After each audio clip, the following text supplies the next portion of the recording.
he leaves there, you'll have seven. Good afternoon. The September 15th meeting of the Natchitoches Parish School Board is now called to order. Mr. Micah Nicholson will lead us in the invocation.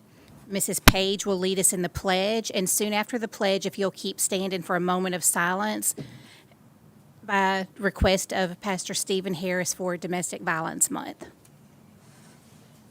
Please bow your heads. Heavenly Father, thank you for this opportunity to gather. Please bless our meeting with your presence. Grant us wisdom, clarity, and a spirit of cooperation as we discuss our agenda. Help us listen to one another, speak with respect, and work together for the good of all. Amen. Amen.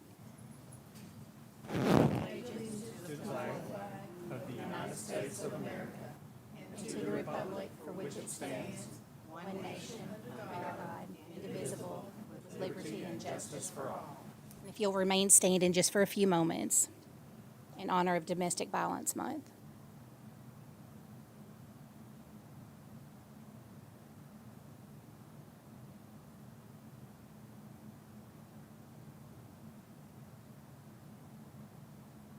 You may be seated. Thank you.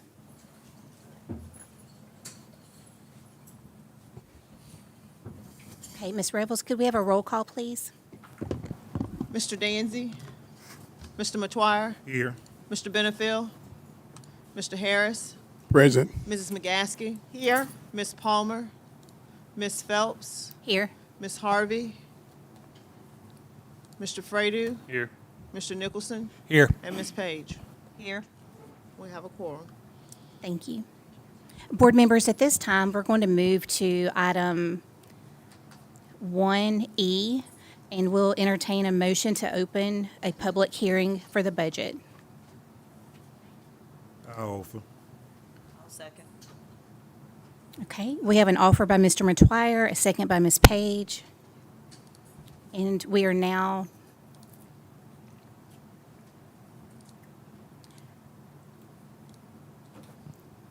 Ms. Revels, do we need a vote for that public hearing or just discussion time? It's a vote to go It's into a the public vote. hearing. Okay. All those in favor, please say aye. Aye. All those who oppose, motion carries. We are now in the public hearing phase of the 25-26 fiscal year budget, and it is open for discussion and public comment. Ms. Phelps, I believe last year when we did this, we held it open for, was it 5 minutes? Or was it? Okay. So we'll set a timer for efficiency.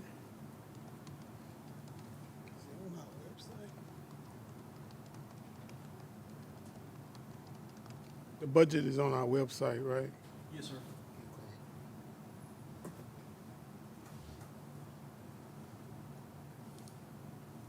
Mr. Kozad, will you be able to tell if questions come in online?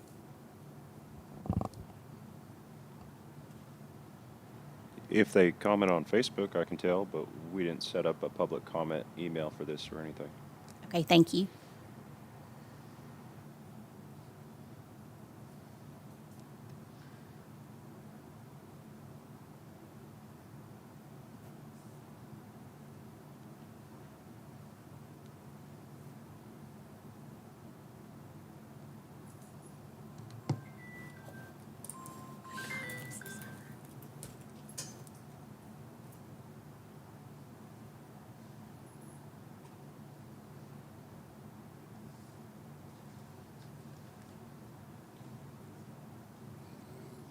Okay.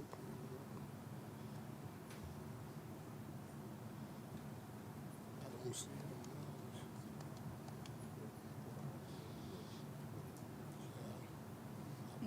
Put it down there. Put it down there, and I don't see it.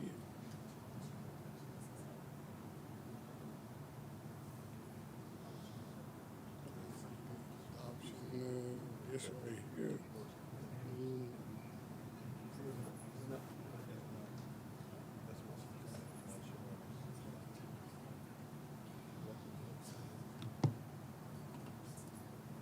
Maybe this is,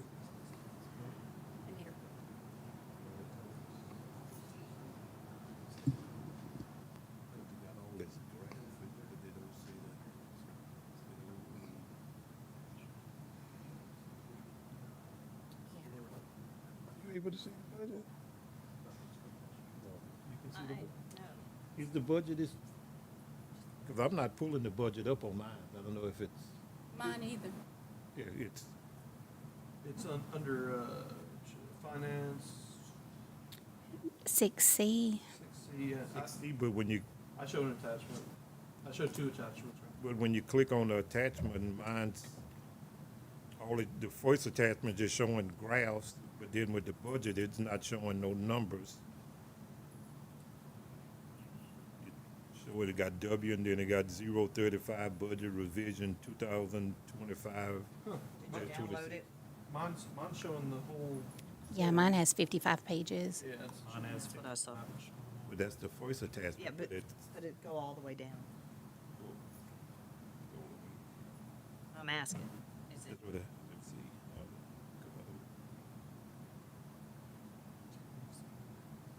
Yeah, it'll start around page 18. Okay. And we'll have a formal presentation. What I thought it was over on the second attachment. Okay. Right. Yeah, the second attachment didn't open the same way. It made me download it, but it's. Okay. Oh, the second attachment? Yeah. It's the same This thing, one? right? Go all the way to, yeah, It should be the resolution. making sure.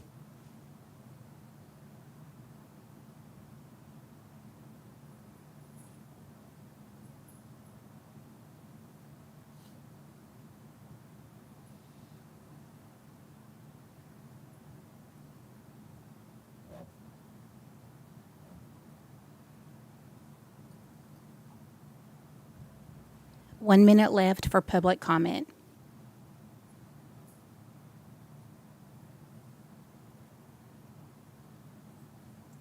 Ms. Revels, that's the same thing for exiting as well.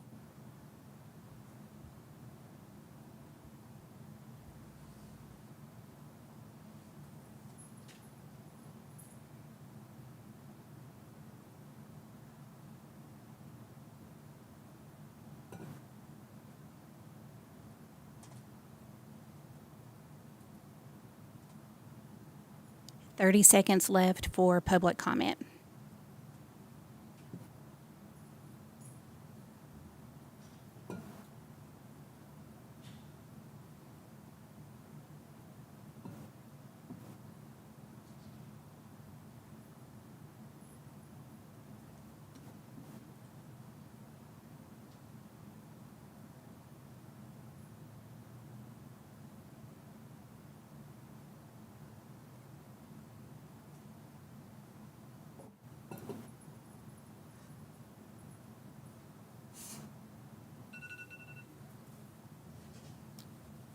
Okay, public comment time has now closed.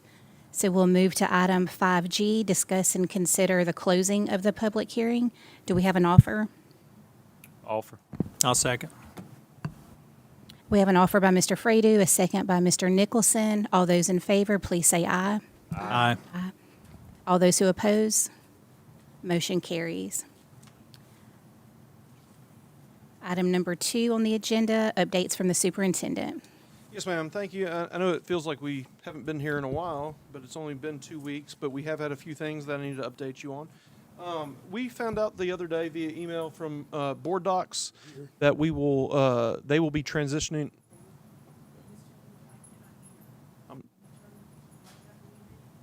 I mean, my mic's on, Mr. Coz. Okay. We talked to Board Docs, and they informed us that they were moving to a new system called Diligent, and they were also raising their rate.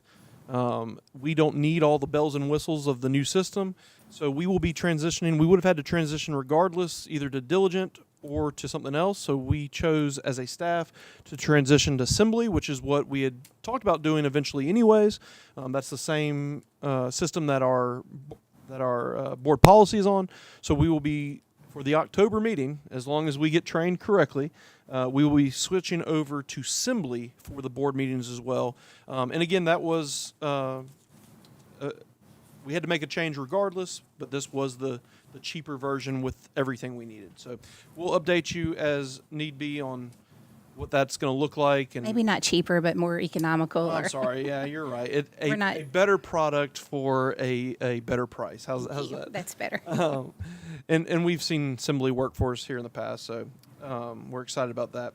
Also want to update you that Miss Ritchie came Friday and filled out all her paperwork. We spoke at length, and she will start with us officially on Wednesday. So we're excited about that.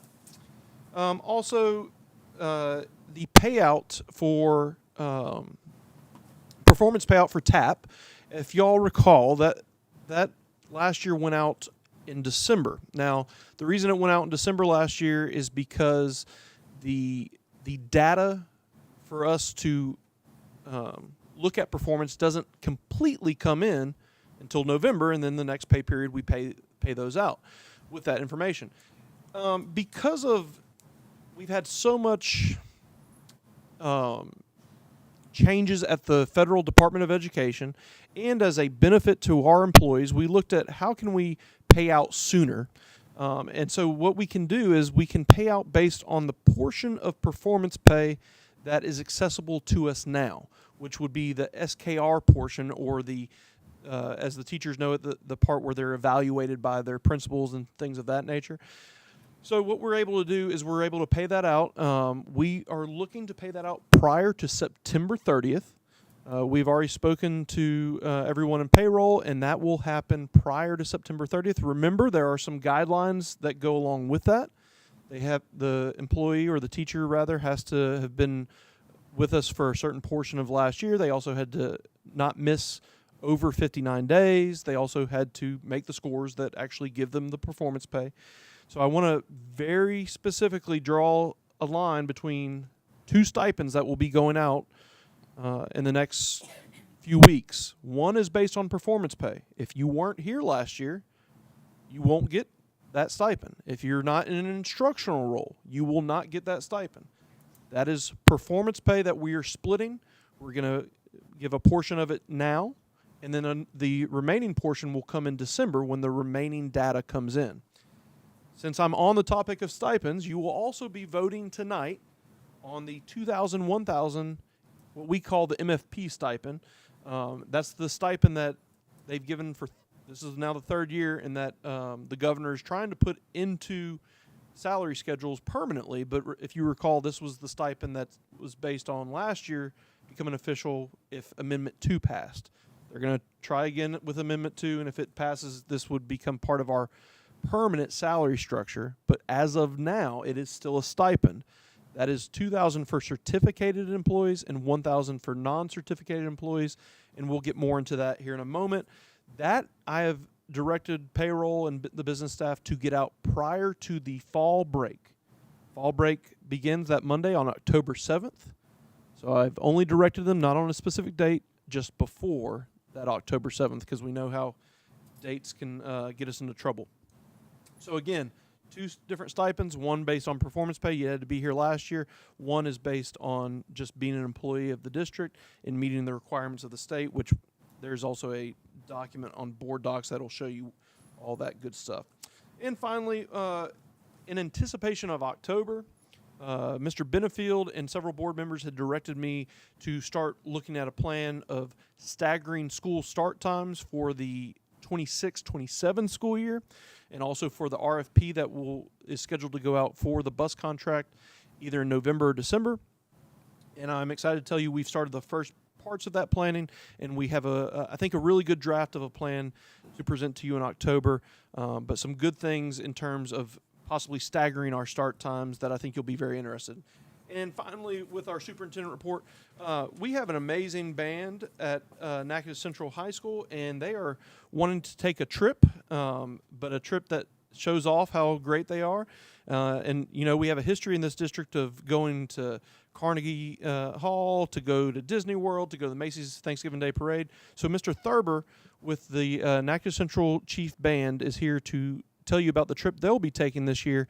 And just so you know, this is an informational only item because there's no vote necessary, because the travel, the board has to allocate no budget for the travel. This is all being fundraised. So, Mr. Thurber.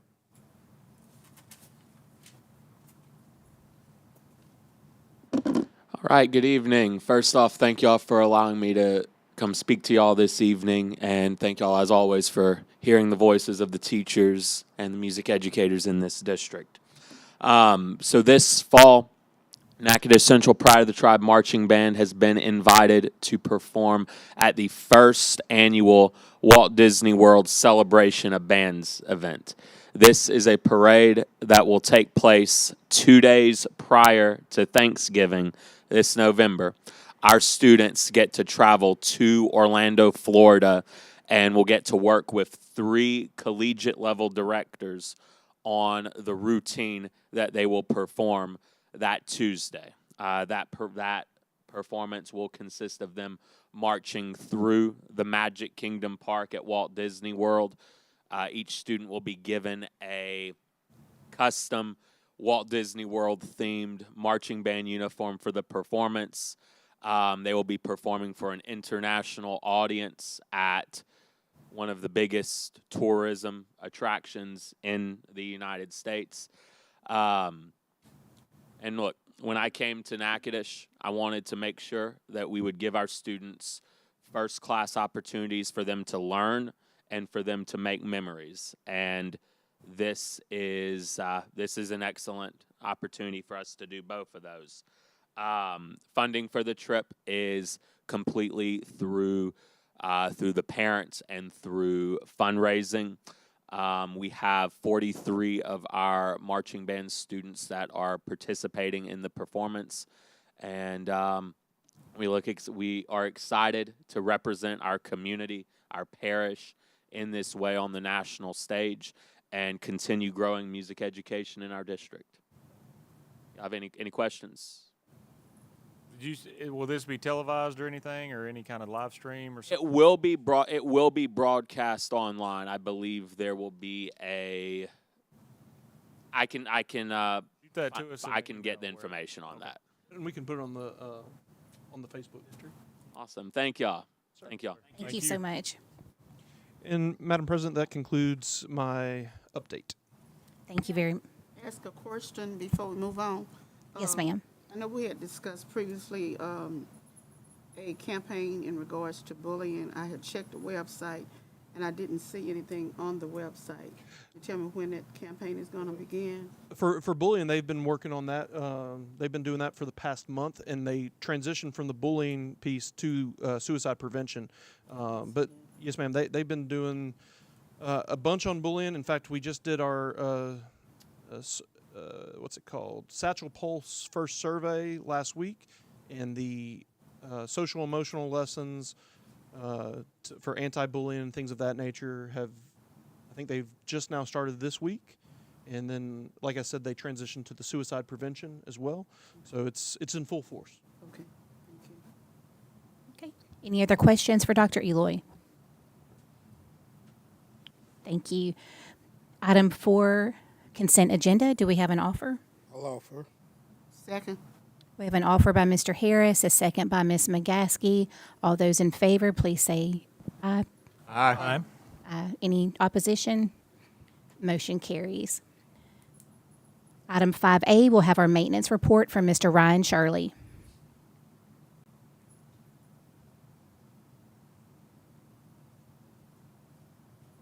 Good evening.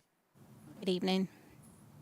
Just a few things I want to bring up. All of our new signage that we have around for Magnet, Weaver, NJH. If y'all hadn't seen it, you need to get out and take a look at it. It's lit up. We have actually had some complaints about how bright they are. So we're doing something right. At least they can see it. All playgrounds that was written up by the Department of Health has been taken care of. All rubber mulch is where it needs to be. All playground equipment that needs to be removed has been removed. Magnet bathroom project is complete. They have a few minor things left to do on a punch list, but it's up functional and everything's going great.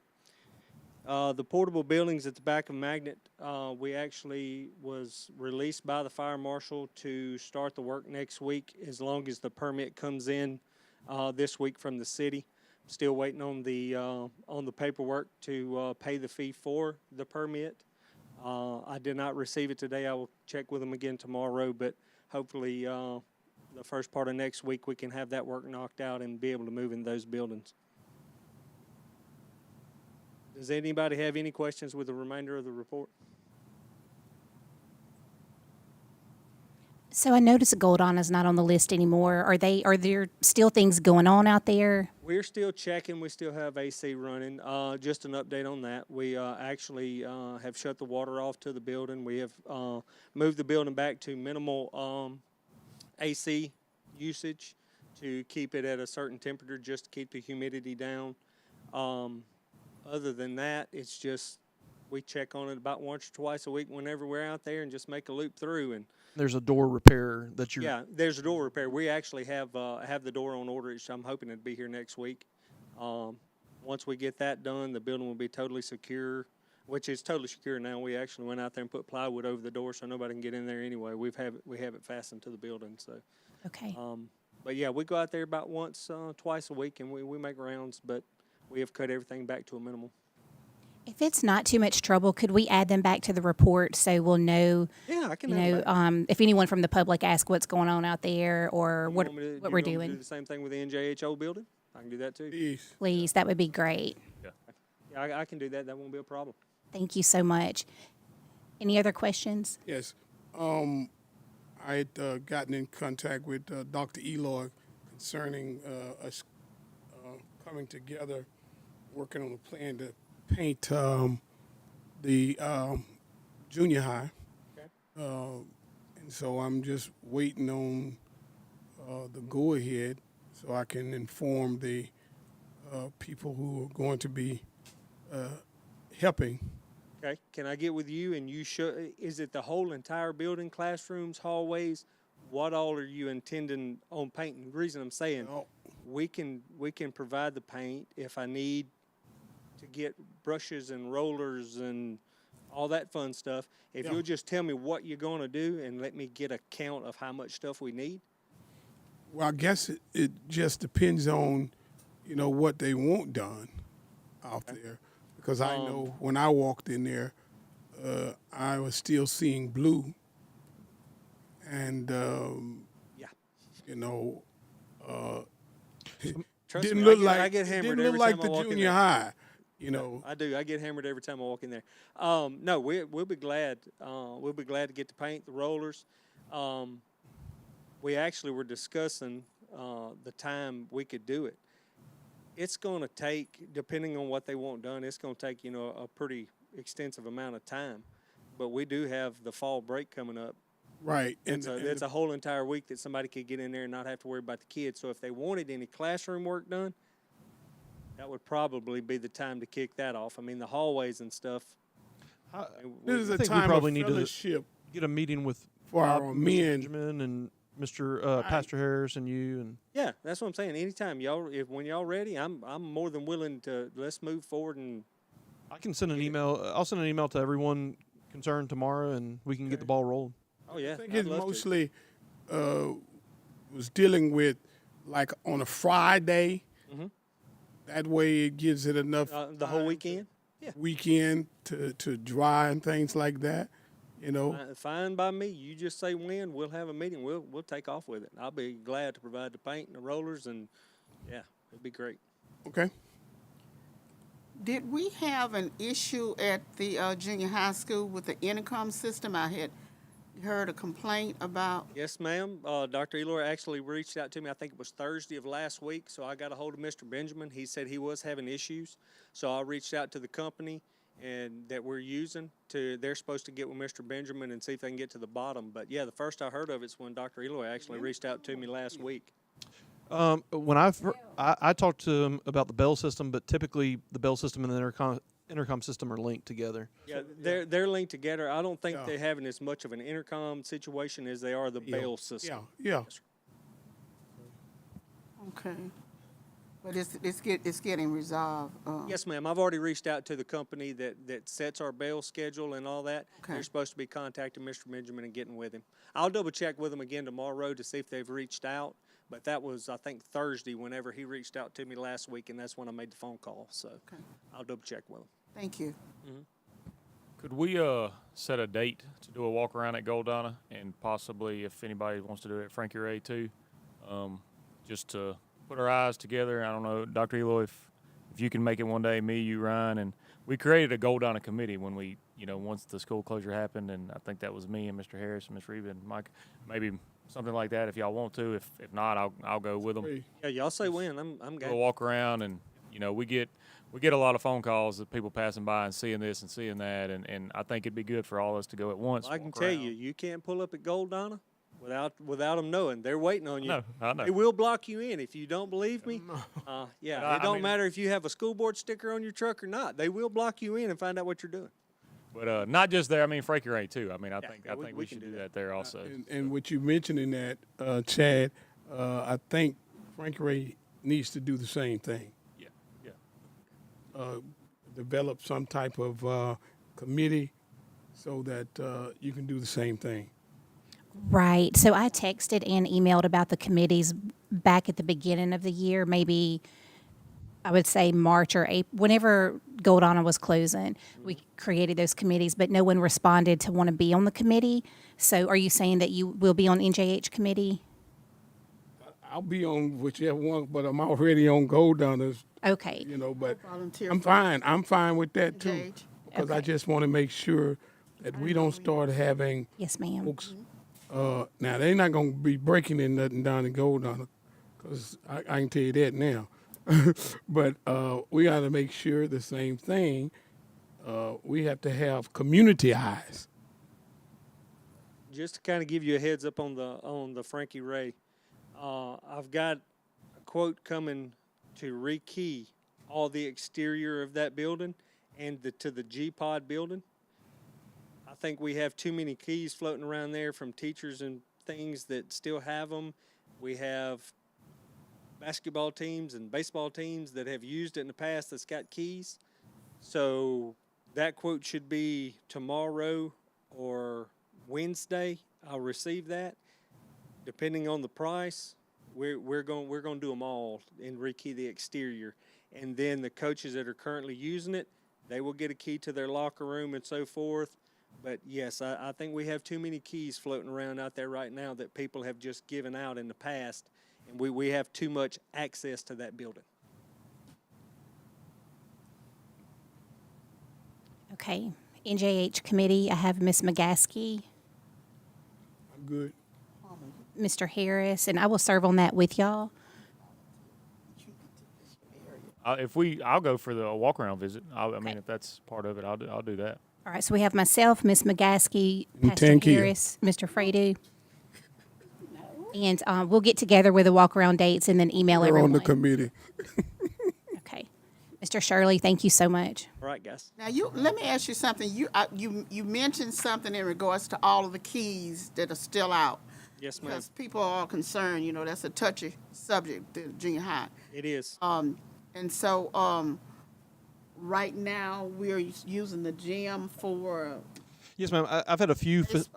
basketball games. Well, we haven't had any basketball games yet, but I've had a few facility use agreements that we signed. We had recently the Meat Pie Queen Festival. So we're still utilizing it, and just whenever someone asks to utilize it, we Yes. do the facility use, and then I do a work order to make sure that they have, if it's on a weekend, they have air conditioned, things of that nature. Right, and we've been getting those folks' keys whenever they want to use it. We've been giving keys and getting keys back. Okay. But we still have all the teachers that have keys over there, and they still have actually been going and picking up some of their stuff that was in their old classroom, and they're good about it. They call and say, hey, we left so-and-so over here, can we go get it? It's not a big deal, but to me, there's still too many floating around out there, and I'm not real comfortable with it, and we need to kind of lock that down a little bit. So how's the security for that since? We still have our cameras in place there. We've been going by about twice a day in the morning times and in the afternoons to make sure that it's locked and it stays locked because we do have football coaches that's going in and out of there. They've been using the weight room. They've been practicing down there. So we've been, the maintenance department's been going behind them pretty regular and checking. Also store services, we finally got, I think Mr. Kozad got everything situated with those guys. And they started meeting last week about moving store into the main office, so they will facilitate their stuff instead of at LP Vaughn. They will facilitate it out of NJH, so we constantly have a flow of people in there to check it and make sure it's okay. Okay, thank you. And are there procedures in place to collect keys from employees who are no longer with us? Now there is. Okay. Yes, used to it wasn't, but now we're, now that we have those grants that we have and we are rekeying all these buildings, I've made it much harder to duplicate keys. They have to come through me now to duplicate. So that's easier for us to get those keys back. And I'll also tell you, it's always been a part of the exit form, but Miss Ramona came to me actually mid last week, and she's revising the exit form and the exit strategy or the exit process for all staff because there were some things there that were slipping through the cracks. Right. Because anybody could go get these keys made here locally and we'd not know about it if they pay for it themselves. But the new system that I'm having installed, there's only one person that can cut these keys there in Alexandria, and they will not cut them without my permission. Good. And have you collected all of Goldana keys that are out with Yes, ma'am. staff? Perfect. No, we still have a couple that are out, but one is the actual secretary that's at Lakeview. She still holds hers because Chase has still been removing some of the things that was given to him, and they go out there and get a couple of things and come back. But as far as that, I've gotten every key that I know that's out there. Great. Thank you, Mr. Shirley. Hmm? Item 5B and G on the informational reports, child nutrition update, Mrs. Hicks.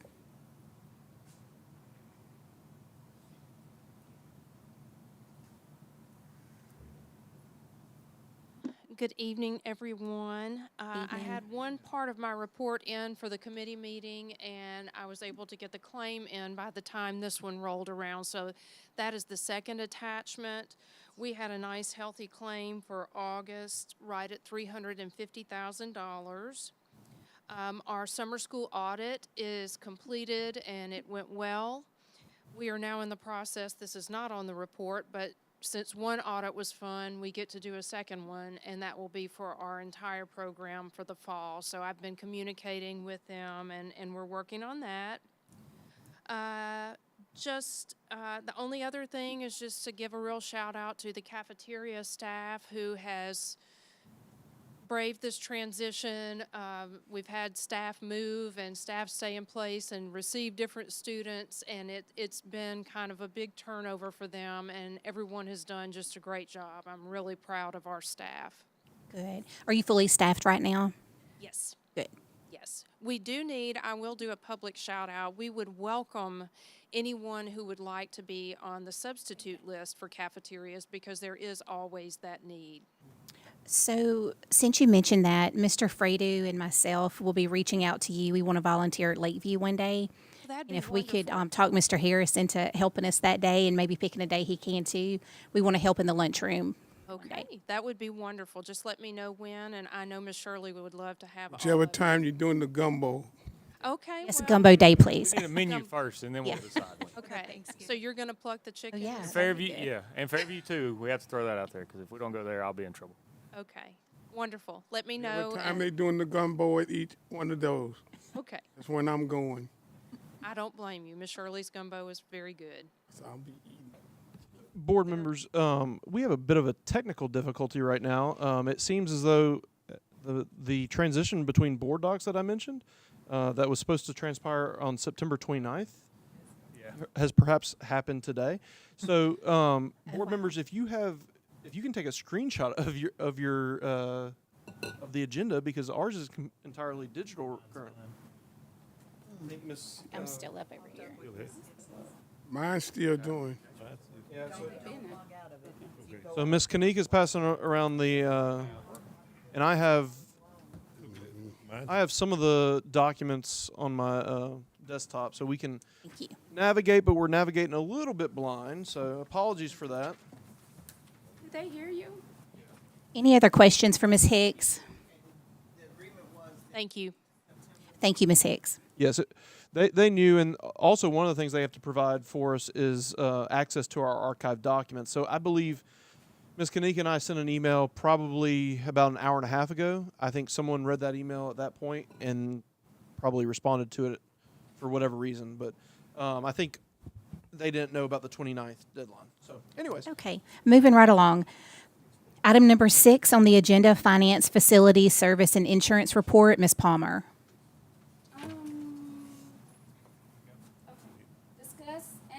consider rejecting bid on agriculture lease of Nash Parish School Board owned properties. Okay. Do we have an offer? Oh, I'll offer. second. So we have an offer by Mr. McTwire, a second by Ms. Palmer, to reject the bids and re-advertise. Yes. And re-advertise. Is there any discussion on this matter? I think board docs just updated, just so you know. Mine just came back on. Came back on? So you know. Okay, if there is any discussion or questions, we do have Mr. Stamey here. But if you don't have any questions, we can move to a vote. So, if we're rejecting, we're just putting it right back out to bid, right? Okay. And do we have a deadline on when it's? I believe Mr. Stamey wanted to, he needed to work through some of the concerns that the board had prior to putting it out. Is that accurate? Right. Yeah, we got more time there. Okay. Yeah, we got Okay. till And- January. So we would like a roll call vote, please. Mr. Danzy? Yes. Mr. McTwire? Yes. Mr. Harris? Yes. Mrs. McGaskey? Yes. Ms. Palmer? Yes. Ms. Phelps? Abstain. Mr. Fredo? Yes. Mr. Nicholson? Yes. And Ms. Page? Yes. Motion passed. Okay. Ms. Palmer? Board docs is back up. Yes. Thank you for the update. Ms. Palmer? 6B, discuss and consider accepting all highest bids on hunting leases contingent on leasees' agreement to various lease modifications to include term of lease, insurance modifications, and various other amendments. I offer. Second. We have an offer by Mr. Harris, Mr. McTwire, and a second by Mr. Harris. Any discussion on this item? Yeah, I'd like Mr. Stamey to come up because there's some information he probably needs to share on this one. Hello, everybody. Oh, Thank you for your patience. I left Shreveport at 5:01, so I did pretty good getting back. Some nasty weather out there. I'm so glad I'm not your insurance agent. Let me tell you, I hit a windstorm just north of town that was little noted. It was crazy for a few minutes. Oh, gosh. You know, if I was driving into a tornado or what. But the main thing as it relates to the hunting leases for everyone's consideration, I would ask for your consideration to, in essence, it'll basically be a provisional approval subject to every winning bid agreeing to a revised lease, which will include a time period beginning roughly this week and ending June 30, 2026. It will also include some more stringent liability insurance provisions. It will also include some issues associated with no subleasing under any circumstances, and an agreement that the hunting lease shall be subject to and subordinate to the superior rights of any oil and gas leasing that may come along for the board's consideration.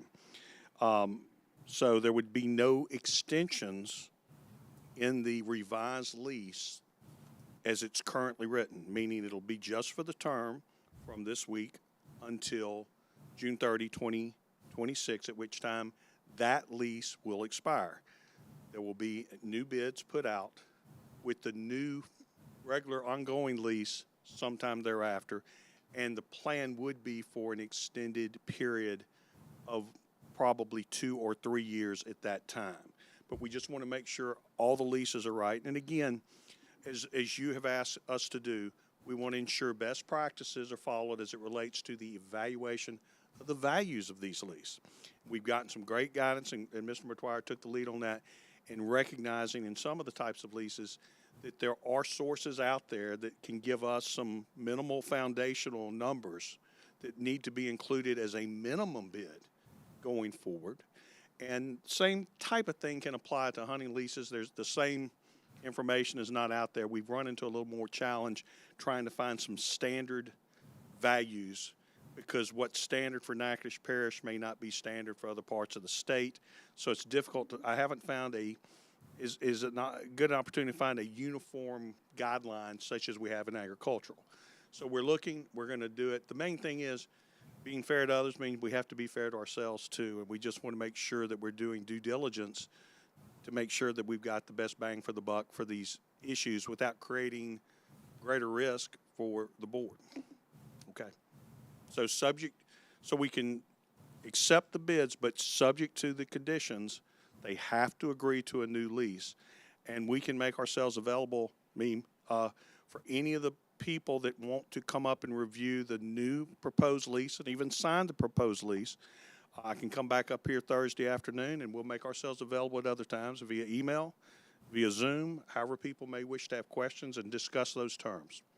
Okey-doke? Joe, just as a clarification, you will be handling that process with assistance from our staff if needed. 100%. Okay. That way, that'll limit how much y'all have to deal with. Great. Any questions? Thank you. Thank you, Mr. Staney. 6. You looking to vote? Oh. Vote. Ms. Revels, we'd like a roll call vote, please. Mr. Danzy? Yes. Mr. Matoir? Yes. Mr. Harris? Yes. Mrs. McGaskey? Yes. Ms. Palmer? Yes. Ms. Phelps? I abstain. Mr. Fredo? Yes. Mr. Nicholson? No. And Ms. Page? Yes. Motion passed. Okay. 6C, 2025-2026 budget adoption. I'll offer. Second. We have an offer by Mr. Matoir, a second by Mr. Danzy. Yes, ma'am. So I'd like to bring up Mr. Stephen Stanfield. He's been, as y'all know, he's a consultant of ours, and he's been dealing with this process since Mr. Wascom's retirement. Mr. Stanfield. Glad to be here. I'm going to give you a brief overview of a 55-page document that we placed in your board docs. If I go to page 1, and I think Dr. Eloy is going to keep up with me as I turn the page, Sir. we've made every effort to make the information as accurate as possible. We believe we've not made any material mistakes, but if we have, we will be happy to revise the budget at a later date. Louisiana law requires several things of the Local Government Budget Act. First thing is that we have to prepare a balanced budget for the general fund and special revenue fund. This document has all 4 funds, but 2 are required. We have to present 3 years of financial data, actual for 23-24, budget for 24-25, and the proposed budget for 25-26. Again, I'm not going to read everything. I'm going to kind of skip around. I'm just going to touch on the highlights. The next is we have to adopt the budget in an open meeting with an instrument, and there's a resolution that we're going to ask you to vote when we're through. We have to include a budget message as well as the most important features, and we have to put a copy of this on the website. So a copy of this budget is out there now for the public and anybody that wants to review it. We have some financial goals, and for the first time in this document, we're actually going to show some student performance goals. Because a good budget is going to be financial, legal, as well as what you're doing to move student achievement. So, as far as the goals go for financial, we've exceeded the MFP 70% instructional test. We have to put 70% or more in instruction as required by law, and we've done that for the 5th consecutive year. For the general fund reserve policy, we've maintained that minimum 10% reserve, where the board did approve that policy 2 years ago. So for the 2nd year in a row, you've met that challenge. The maintenance of effort for ESSA and IDEA have been met for the 18th consecutive year, and the child nutrition cannot have more than 6 months average expense in reserve as well, and they've met that challenge for the 18th consecutive years. On student achievement, you've had some remarkable success, and I think Dr. Eloy may want to comment on that on the next couple of pages. Yes, sir. Thank you. So obviously we moved from a C to a B. 5 years ago, we were 43rd in the state. We are now 27th in academic performance. Over the course of the past 4 years, no district has outperformed us in proficiency growth in the entire state. We have 0 failing schools, 0 D schools. All schools are in A, B, or C, which was not true even 2 years ago. We project when scores come out in November that all ESSA subgroup labels, that's for students with special needs, students who are homeless, African American, ESL, et cetera, all those subgroup labels have been removed. Again, we were one of 9 districts to be highlighted by Harvard and Stanford for their recovery scorecard. We were, at least one of our schools was a blue ribbon. Another school was nominated for the NIT Founders Award. Special education proficiency has more than doubled in growth in 4 years, and we're 4th in the state for that growth. And then district school performance scores have increased each year since COVID, which outpaces most school districts across the nation. And if you see our school performance growth history on the table there, no one in the state can compare to that. Mr. Stanfield? We had a bigger audience. You know. As we go on to page 5, we talk about the initiatives that we place in the budget. And the number 1 is the TAP program. It cost $5.1 million. Early childhood is another effort that you all work on. That's almost $1.3 million. Interventions and extensions for literacy, $47,815. STEM, science, technology, engineering, and math, $1.3 million, almost $1.4 million. And then ACT, $310,000. So some efforts are being made to continue to move those bars and that student achievement up. As we go on to page 7, we talk about student enrollment. We're predicting student enrollment to decline. Right now, we're looking at 4,619 K-12 students. That's a drop of 58 students from the prior year. Early childhood, we're predicting a drop of 7 students. On the human resource sides, where we staff all the teachers and all the support workers, the number of workers for 25-26 is set at 705. That's set forth in state law. Board approval to hire anything greater than 745 is required. On the short-term financial goals, Dr. Eloy already talked about the $2,000 and $1,000 state supplements or state stipends that will be paid out. That's included in the numbers. The retirement rates have declined, and you will see later it will save this system $1.2 million. So that's a good note. Group insurance, we're predicting a 6.1 increase. Normally that occurs in January. It could be higher, it could be lower, but we're also predicting that. As far as funds in the budget, on page 9, over the 3-year period, you've got 1 general fund, 40 different special revenue funds, 3 debt service funds, 2 capital projects. And you can see at the bottom of that page where we do a summary of each one of those. We expect to have an excess in all funds, no deficit. On page 10, top 3 sources that you have is minimum foundations, number 1 at $28 million, sales and use tax collections at 2 at $23.5 million, property tax revenues at 12.8. And then again, towards the bottom of it, we expect you to have a fund balance of 16.3%. You're required by your policy to have 10%. So that's a good showing. As far as changes in debt goes, you do have a bond election in school district number 11 on November the 15th. If it passes, you will sell additional bonds.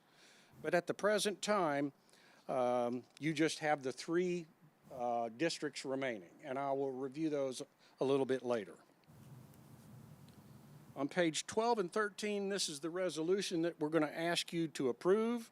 You will approve it for the general fund and special revenue fund budget for the fiscal year July 1, 2025 through June 30, 2026. And we're also going to ask you to revise the budget of the prior fiscal year. Okay?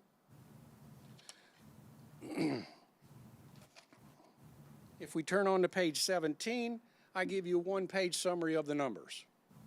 This is in the same format as Bulletin 1929, Bessie Bulletin 1929. And you can see net changes in fund balance, general fund a surplus of $14,352, special revenue fund $300,493, debt service fund surplus of $734,289, and you do have no capital projects fund. On page 19, we talk about some of the most important features, and we look at the largest source there. The numbers that we grabbed came from the actual State Department of Education.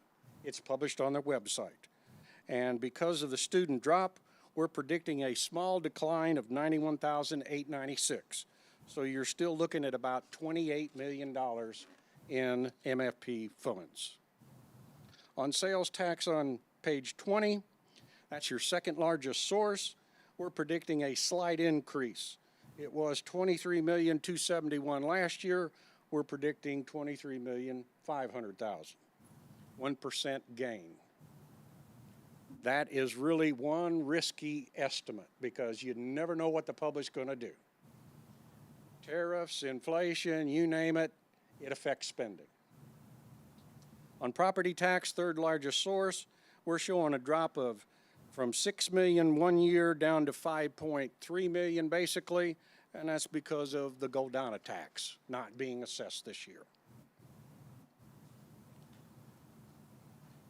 If we turn on to page 26, we talk about the pensions, and this is where I told you because of the rates going down, the number of employees going down, you're going to save about $1.2 million.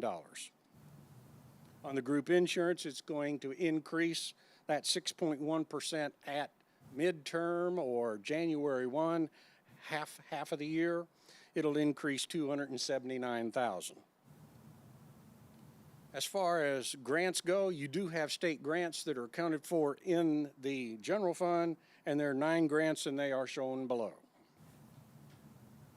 JROTC is one of the federal grants that has to be in the general fund, so we also show that. On page 29, this is where we list another several pages, or 2 pages of grants that we have there. But as far as the 25-26 year goes, what we know at this point, 18 federal grants. As far as the big grants in the past years, what we call the ESSER funds, they are all gone. So there's no funds available for that anymore. If we turn on to page 35, we talk about the Instructional Enhancement Fund that we set up last year, where we're taking all non-16 section land revenues, placing it here, and any excess in the general fund that we want to transfer so that we can continue to fund those programs that expand, that give you an academic return on the investment because they've proven to be successful. As far as the debt service goes on page 37, the 3 issues you have there is district number 7, 8, and 9. You can see the amounts as of July 1, 4.8 million, 2.2 million, 14.7 million. And like I said, that might increase if the voters approve that tax election in November.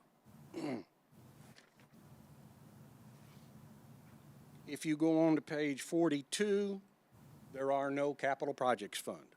All previous bond issues that set aside the money to build those schools, equip those schools, have been paid out. If you go on to page 46, you can see the total number of positions. You were at 759.07 full-time equivalent last year. You're down to 705.10. This is where you reduced 54 positions. And then as far as looking at the revenues, this is where I will read the note because this is important in my mind, okay? It says projecting the amount of revenues that will be collected from the various sources is one of the most important tasks of the budget process, yet also one of the most difficult. Since revenue projections, like other forecasts of the future, are almost never 100% accurate, The overall goal is to make conservative projections that underestimate rather than overestimate the amount of revenues that will be available. Therefore, each revenue was considered and projected separately, with more time and analysis given to forecast of at least 85% of the total revenues. And you can see we looked at all of those 67 different revenues, which was 91.3% of your total budget. That concludes my report. I hope it was brief. I'm here to answer questions if I can. Board members, any questions for Mr. Stanfield? Looks pretty solid to me. Yeah, thank you so much. It's a pleasure. Very. The mark of a great presentation, no questions. Very well put together and appreciated. Yes, thank you very much. Board members, we have an offer and a second. We need to, the resolution. Just read that first. Your resolution. Yeah.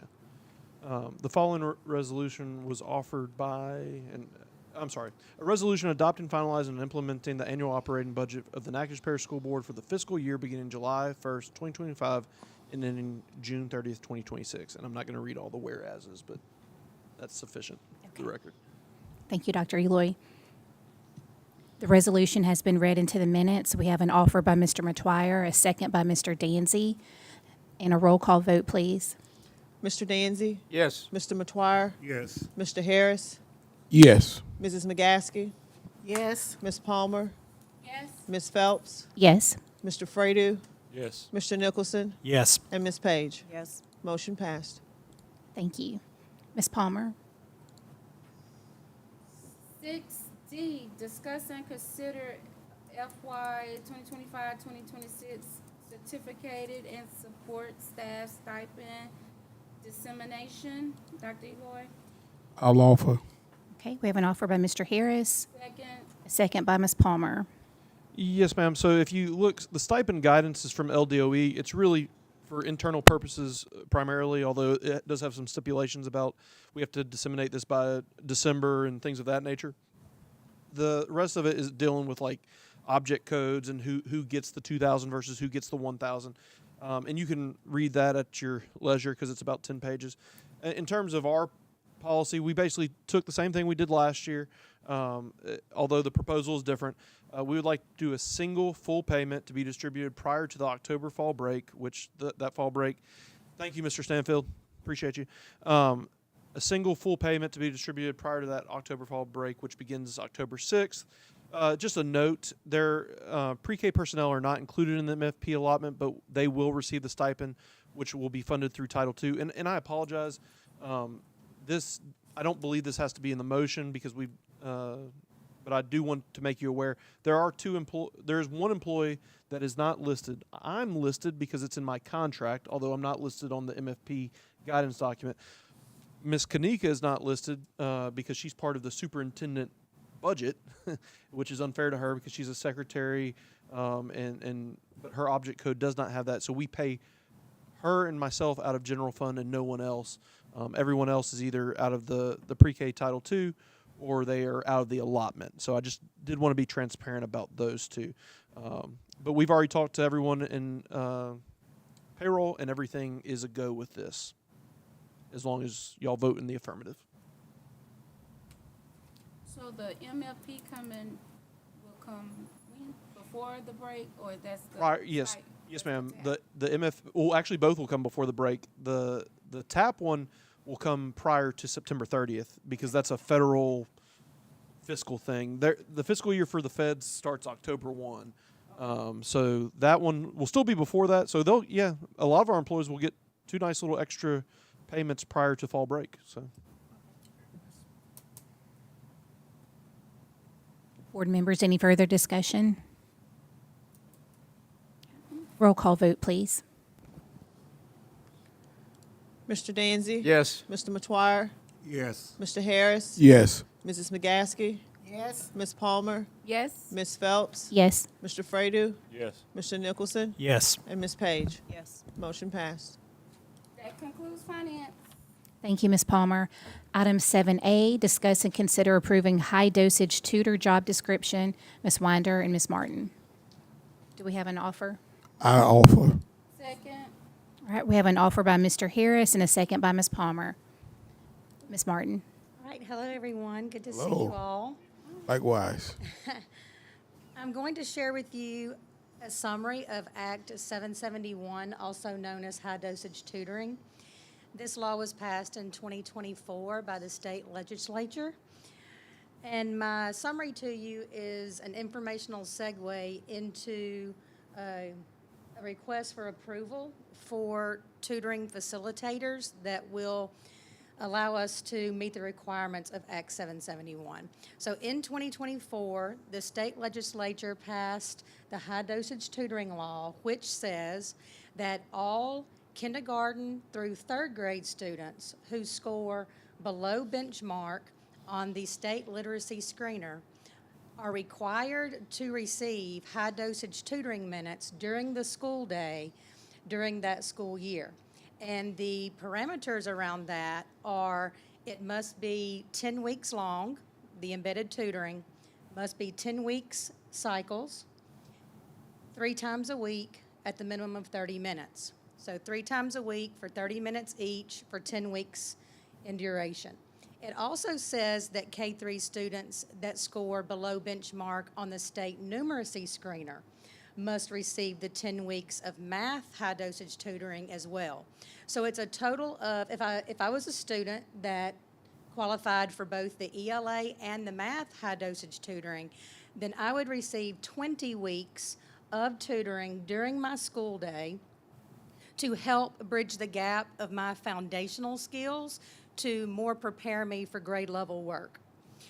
In addition to that, Act 771 says that any 4th or 5th grader who scored below proficient, which would be below mastery, the year before must also receive high dosage tutoring minutes, 10 weeks of ELA, 10 weeks of math. So within our WIN structure that we've already had in place for 3 years prior to last year, we were addressing these things, but there is a criteria in this law that makes manpower an issue statewide for every district.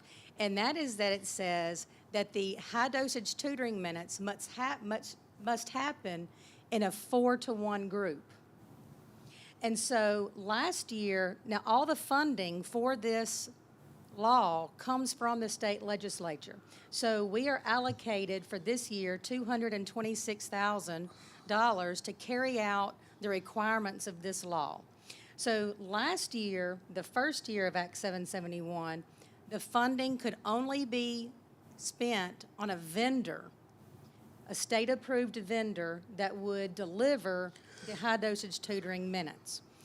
This year, by considering feedback from all districts statewide, the funding can now be used for part-time staff, which all districts are in great, great need in order to carry out the requirements of the law.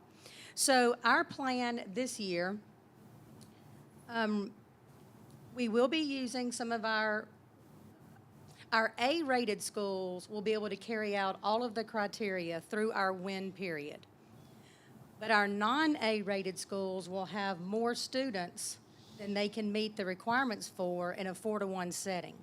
So our plan this year is to use the funds allocated by the state to hire our vendor. We've chosen Air Reading, which is a highly rated vendor for the reading tutoring. And so we will use our fund for the vendor on that. But then the other part of our funding, we're going to need tutor facilitators. And so our tutoring facilitators, we will prioritize LP Vaughan, Weaver, and Fairview. And these facilitators will help carry out the student groups that will log on to Air Reading and receive their live tutoring through the Air Reading vendor. But this tutor facilitator position is crucial to us being able to carry out the requirements of Act 771. Without that, we don't have the manpower at our schools to carry out the 4-to-1 groups. So that is a summary of the Act 771 requirements and an overview of why we're requesting approval for the tutoring facilitators. Ms. Winder can, in more detail, go through the job description, but I want to ask first if you have any questions about the Act 771 itself and our plan for that. So this is something we were doing last year, paying a vendor to do it. So you have to pay the vendor if you can't meet the 4-to-1. So yes, last year we paid the vendor, but last year the funding that we received from the state could only pay for the vendor. Right. This year we're able to use the funding for both the vendor and part-time staff that we need to carry it out. So will we still have to use the vendor also? Yes, we'll use the Meet the- vendor yeah, for okay. the curriculum. Yes, ma'am. How many minutes a day? It's 3 times a week for 30-minute sessions. This facilitator, which is, this is a new position, or this position will? Yes, it would be a new position, but it's not funded by the district at all because we'll use our allocation from the state that's specifically earmarked for this law to pay for the staffing cost. So the role of the facilitator, if I was the facilitator at LP Vaughn, I would be assigned a schedule of air reading tutoring sessions. It's going to be on Tuesday, Wednesday, and Thursday at that school. And so my role would be I have the roster and where those students are. So I go and collect those students each day, Tuesday, Wednesday, Thursday. I take them to the designated room that they're going to do their high dosage tutoring with air reading. I make sure they can log on. I monitor the students. I aid with any technical difficulties they have and monitor them while they're on the program, and then I deliver them back to their core classroom. And then I get my next group. So it's a very diligent roster that's been decided on by the admin team at those schools. And then it's very detailed for the facilitator to follow. But that is their sole purpose in that role each day. So you mentioned something about so we're in the process of still trying to hire sufficient facilitators, or? Upon the approval of the job description, Ms. Winder will advertise for that. So our goal to start is the day we return from fall break, which is the same day that we started our ELA cycle last year. We haven't attempted to hire because Yeah, we need Can't the hire approval through- of the until job we get y'all's description approval. before we post the ad. So is there a job description? Oh, yes, it's. I'm sorry. I apologize for not doing that. Anybody else? Okay. Ms. Winder, do you need to add anything?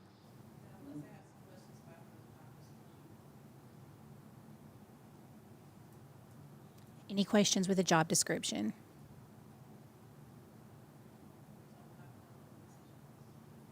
We're looking to hire up to 5 people. We need 3 facilitators at LP Vaughn, 1 at Weaver, and up to either 1 or 2 at Fairview. So 5 to 6 people total. Martin, And it's for the duration of 20 weeks. It's part-time. So this again, is what- 20 weeks. Ms. Tanky asked, when does it start again? I'm sorry, October 14th. October 14th is when the ELA cycle will begin. So it'll be up to 28 hours a week, and then there is a pay rate difference, non-certified $10 an hour, certified $15.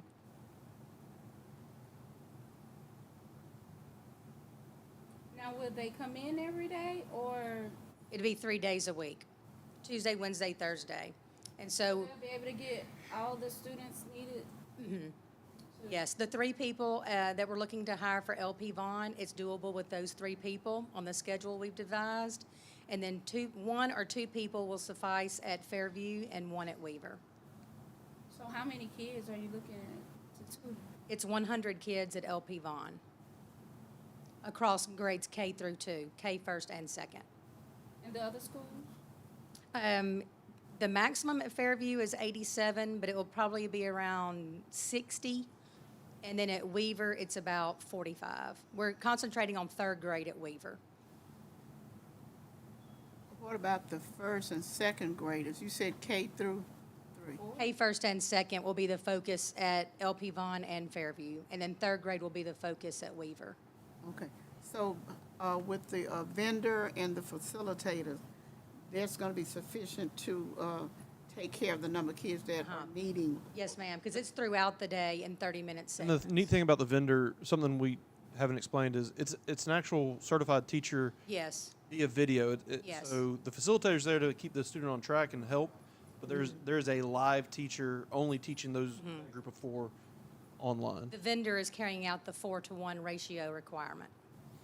Now, I'm not sure about this particular vendor, but if y'all can remember, We had the a- national, they talked about this model, as well as in the state, that same group from Mississippi talked about this same model, and it works if you work it. And, yeah, and we actually, when Dr. Brumley visited, we talked to him about our plan, and he got the high points, but he was very much in favor of the vendor we were using and our process. All right. Thank you. Thank you, Ms. Martin. Ms. Revels, could we have a roll call vote? Mr. Danzy? Yes. Mr. Matoir? Yes. Mr. Harris? Yes. Mrs. McGaskey? Yes. Ms. Palmer? Yes. Ms. Phelps? Yes. Mr. Fradu? Yes. Mr. Nicholson? Oh, he will. He had to And leave. Ms. Page? Yes. Motion passed. Thank you. Item 8, executive report, Mr. Russ Danzy.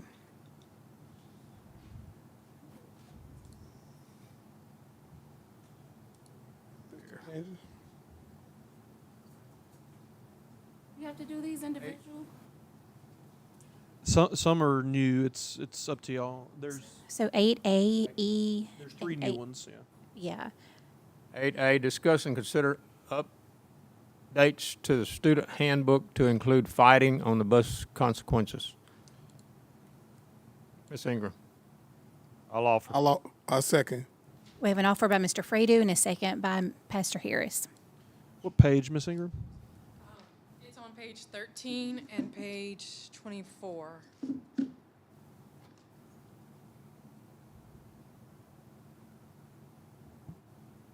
So in the motion, it also talks about uniform dress code. Oh, we call it. Yeah, and it's recommended action. yeah, it's changes to the handbook, which include 2 different changes. Right, right. It's 2 different changes. It's the bus fighting, and then It's on 13. on page 29, it talks about the dress code taking out the 9 days. It's the same for the bus fighting. I just put it in both places under the fighting policy, and then I put it Okay. directly under the bus policy as well. Let me see, where's, And just to tell y'all, You went too far. oh, I'm sorry, 29. You Top said. of 29, yeah. Should be right there on the top. Keep going, right? Or not. Keep going up then. 13. I have it on a separate document. If you.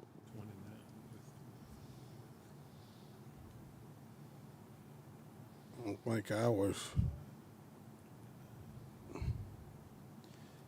So, a few of y'all reached out to us about.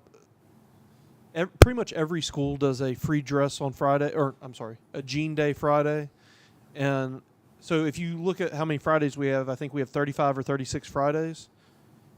Well, the current policy, we were breaking it without even realizing it, because if we have 35 Jean Fridays, this said, at the discretion of principal, each school will be allowed up to 9 days per school year for out of uniform dress days. Well, homecoming week, that's 5 days.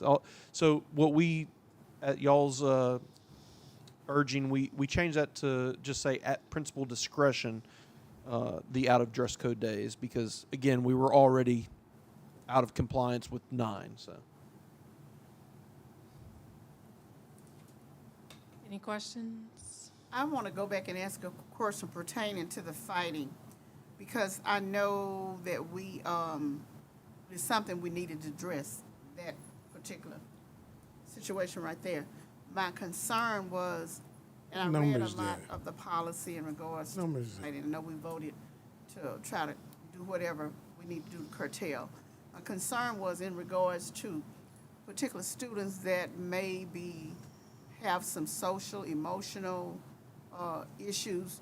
Do we look at particular situations and handle them accordingly based on the nature of the child? Like if the child is autistic, is in a bullying situation or something, and they get into a fight because they're being intimidated, bullied, or whatever. Do we give consideration that this student has some special issues, like, as I say, autism, emotional, mental health issues? They're responding to being, defending themselves. Do we take into consideration that they're dealing with some other issues? Because I know it just says first, second, third offense that they are, suspended, or they're in school, then they're sent to the alternative school, or they're suspended for a certain amount of time based on the circumstances. As I say, my concern is, do we take into consideration if a student has some type of issue, such as autism and whatever, address it and give, Yes, ma'am. On page 13 at the bottom, if you'll scroll up just a little bit. Oh, yeah. Every fight, we have a checklist now in place for the fighting policy, so that they have to go through this checklist to determine if it constitutes them being suspended or not. And it does not say necessarily that we put in that a child has a disability or anything, because we're not allowed to do that. So what will happen is we just look at the circumstances of the fight and the issue of the fight. However, special ed students do follow different, depending on their disability and things like that. They have some other rules that go into play as well. Okay, that was my concern. Thank you. Mm-hmm. On a positive note, that the policy y'all have enacted has created a shift specifically at the high schools. So it has been impactful thus far. Yeah, correct. Okay. Any other? For our policy in our handbook, I thought the same policy in classroom followed on with the bus. So The situation is we still provide transportation to them. If they are removed from their home campus, they can be provided transportation to the NPLC as well. And so the thing is that depending on the nature of the fight on the bus, we aren't going to provide transportation to them. To the alternative site? Correct. If they have a fight on the bus, then this is what this is specifically just saying, is that if we have a fight on the bus, that we don't necessarily have to provide you transportation to the site. So that may, right, because if you are already being penalized by being taken to an alternative setting and you fight there, then we have to have some other recourse. Right, especially on the bus. If you have the fight on the bus, then bus is a privilege that is offered to all of our students, but we can't allow you to keep riding the bus and hurting other students. Yeah. So this is what you're approving is specifically talking about bus transportation to their alternative site. Okay, we have a motion and a second. Any other questions? All in favor, say aye. Aye. Any opposition? Motion carries. Thank you. Now, Dr. Eloy, B and C, are they not new? Those are not new, correct? Okay. Could we take B and C together? Yes. Item B is discuss and consider updates to policy 700, absences from work, and C, discuss and consider updates to policy 701.3, general complaints and grievances. Okay. Do we have an offer? I'll offer. We have an offer from Ms. Second. Page and a second from Mr. Danzy. Are there any questions about these two items? Just a heads up, these additions came from legal counsel guidance. Okay. No questions, no discussion. All those in favor, say aye. Aye. Any opposition? Motion carries.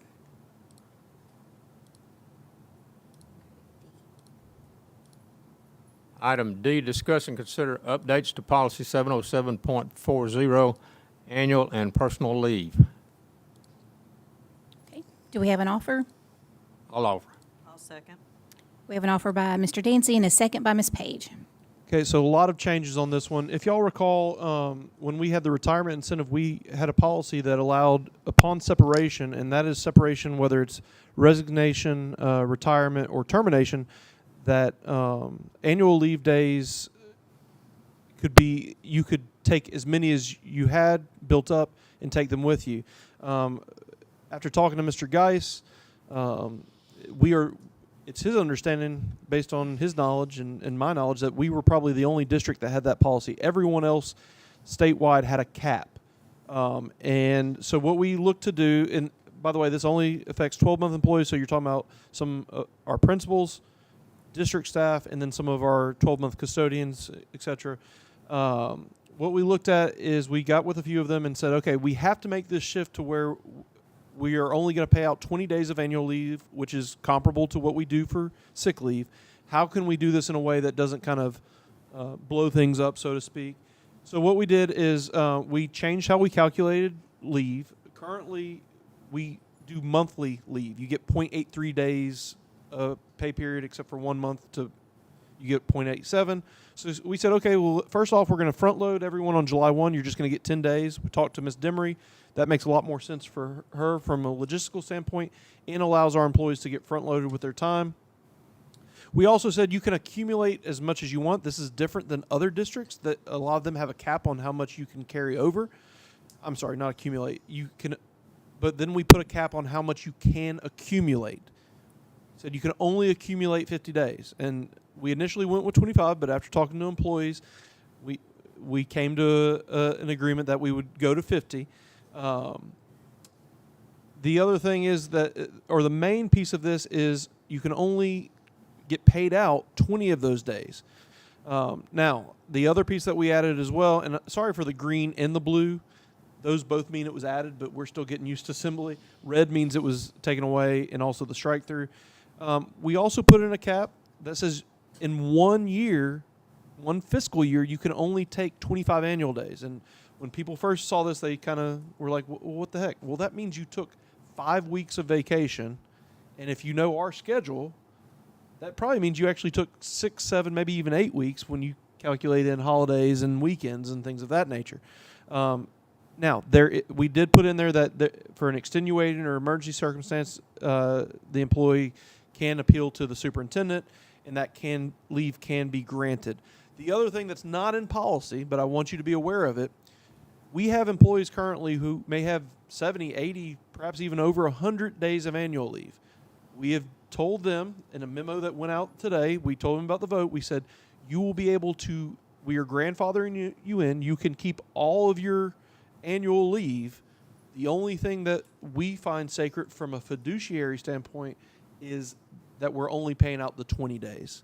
And again, this is something we're not sure why we're the only district that was like that, but I looked at several other sample policies from many other districts, and they all had a 15 or 20 day cap on payout.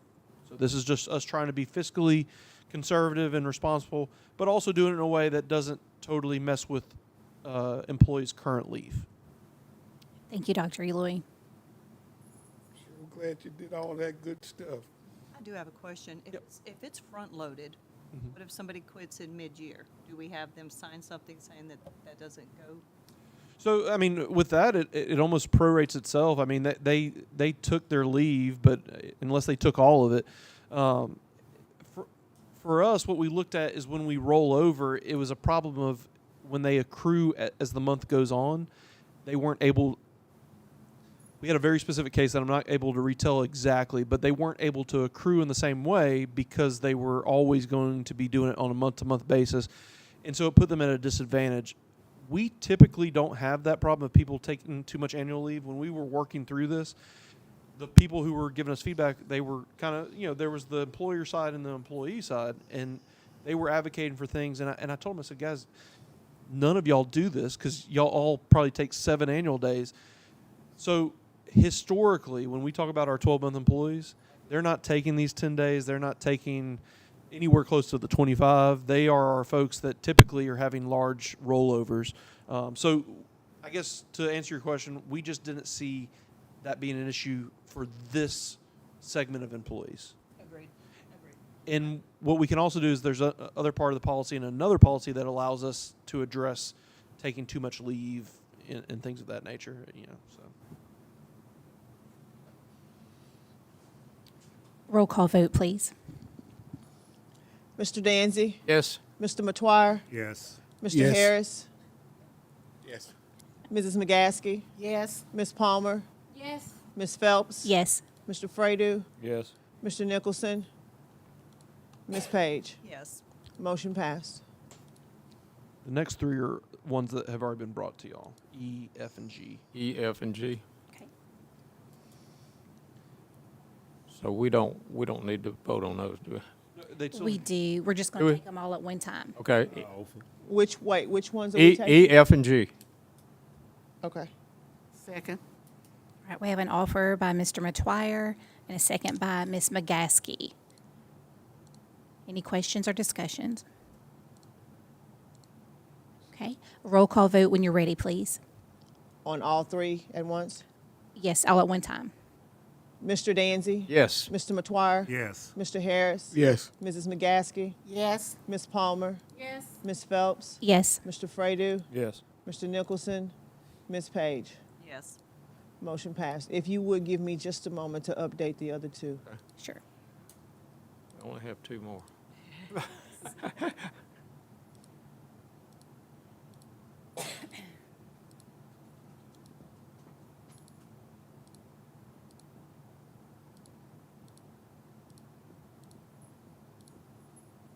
Okay. Okay. Mr. Danzy? Ready? Yes. Item 8H, discuss and consider updates to policy 101.40, member behavior. Okay. Do we have an offer? I'll offer. Second. We have an offer by Mr. Danzy, a second by Mr. Fredo, and I'm just curious what we did last month. I knew. Have this. So the funny thing about this is actually, if y'all recall from last year, we didn't have a finding. We had I can't remember what they called it on the audit. It was an exception. That's what it was.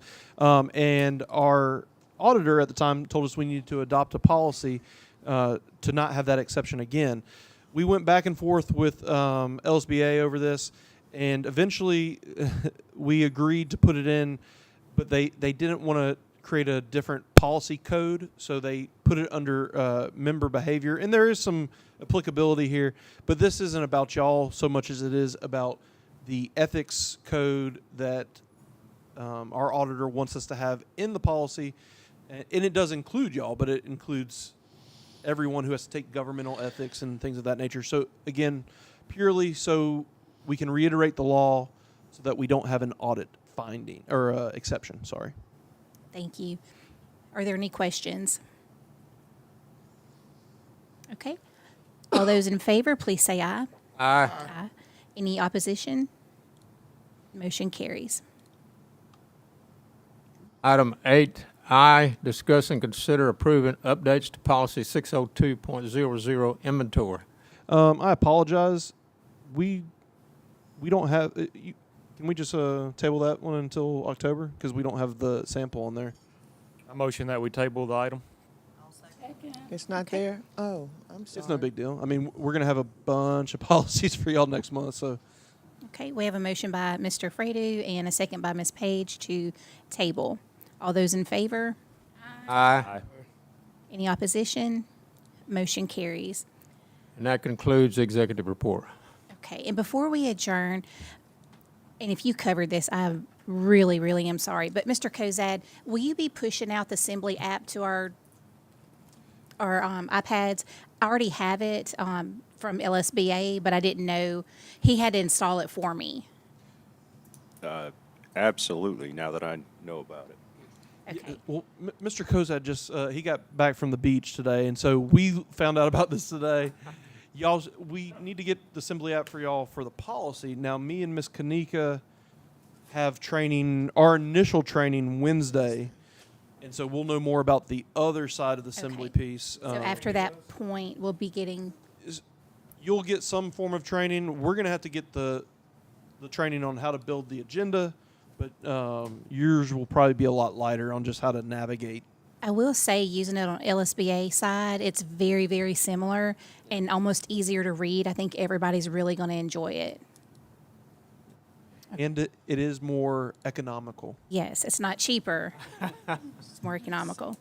Okay. Do we have a motion to adjourn? I move we adjourn. Okay, second. All right. All those in favor, say aye. Aye. Motion carries. The meeting is adjourned.